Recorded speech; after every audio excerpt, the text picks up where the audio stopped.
Hey friends, today I am continuing to dress up my end table drawers. Earlier this week, I've been having fun updating some existing drawer pulls by wrapping it with copper wire. I hope you saw that video. Check it out if you missed it. Today, what I'm doing is I'm doing stenciling along the side of this drawer. This is an end table. You do a little stencil, a little paint work, have some fun with it. It's a great way to create some hidden surprise on your drawer. So when you pull it out, it'll have a really fun color, pop of color, or even stencil graphic. It's a lot of fun.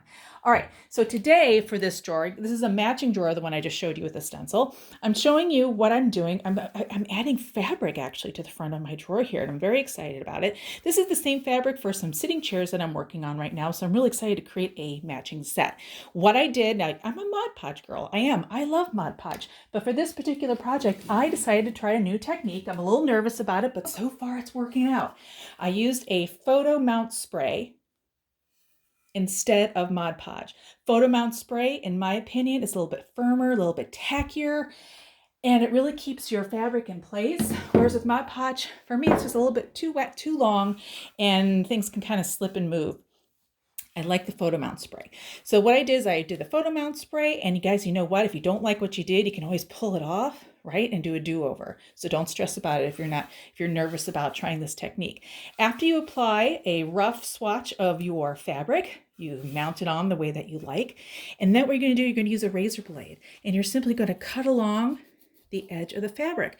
So that's really the tip, you guys, to help you update your existing furniture. You can update your pulls. You can put some stenciling work along the side of your drawers, even just like a solid, bold punch of color, or you can even add fabric to the front of your drawer. So what I'm going to do right now is I am going to just cut along now the edge of my drawer.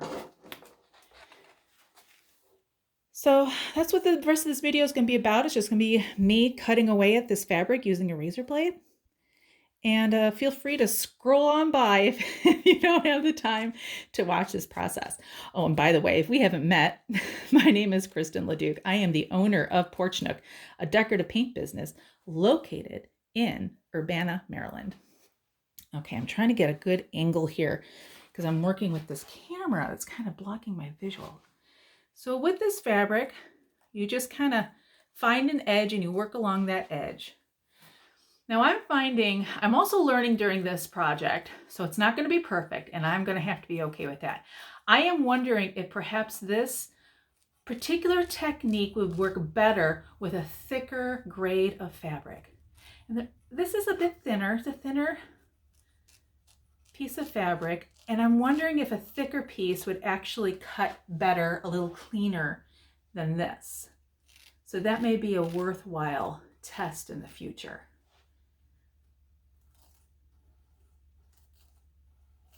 If you guys, if anyone ever tried this technique in this particular fashion, let me know. I've used to always use Mod Podge, measure the fabric exactly the dimensions of the area in which I was going to place it. I just thought I'd try something different. So let me know if you're a purist and wouldn't change your ways, or if you would consider testing this out. So I'm finding with this thinner fabric, shorter movement of this razor blade is definitely creating a cleaner line along the cut.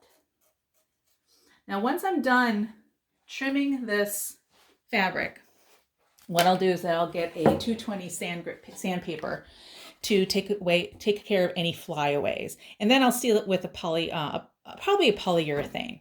I would probably do about 3 coats to make sure it is fully protected. You could spill wine on it and it won't stain the fabric. It'll be wipeable, easy to clean. Because again, this is a thinner fabric, I'm wondering if maybe a more durable fabric, I would have less of these fringe flyaways. I'm not really concerned about them yet because I'm wondering during the sealant process, would it calm them down? Or don't tell my husband, maybe I should just borrow his electric razor. Just trim them off. All right, guys, so that's what I'm up to. I hope you like this idea. I hope you like this project idea. Feel free to write anything in comments. We're a very supportive group here in Porch Nook, and I hope to talk to you guys soon. Bye.